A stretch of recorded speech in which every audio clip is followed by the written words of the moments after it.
अभंग म्हणजे भगवंताशी झालेल्या अखंड नात्याची आणि निर्भय भक्तीची घोषणा आहे। तुकाराम महाराज सांगतात, आता मी गोविंदाच्या जवळ बसलो आहे। परब्रह्माशी नातं जोडल्यावर मला कुठलीही भीती किंवा चिंता उरलेली नाही। चला अभंग पाहूयात। हाची नेम आता न फिरे माघारी, बैसले शेजारी गोविंदाचे, घररिगी जाले पट्टराणी बळे, वरिले सानवळे परब्रह्म, बळीयाचा अंगसंग जाला आता, नाही अभय चिंता तुका म्हणे। ओळीवार भावार्थ पाहू। 1. हाची नेम आता न फिरे माघारी, बैसले शेजारी गोविंदाचे। अर्थ, आता माझा ठाम निश्चय झाला आहे, मी मागे फिरणार नाही, मी गोविंदाच्या भगवंताच्या जवळ बसलो आहे। 2. घररिगी जाले पट्टराणी बळे, वरिले सानवळे परब्रह्म। अर्थ, मी आता भगवंताच्या घरात आश्रयात प्रवेश केला आहे, जणू पट्टराणी राजराणी झाल्यासारखा सन्मान मिळाला आहे। माझा स्वामी तोच सानवळा परब्रह्म आहे।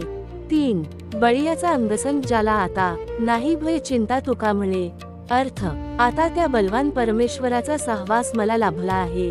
तुकाराम म्हणतात, त्यामुळे मला आता कुठलीही भीती किंवा चिंता उरलेली नाही। तुकाराम महाराज म्हणतात, भगवंताच्या सहवासातच खरा निर्भय आनंद आहे।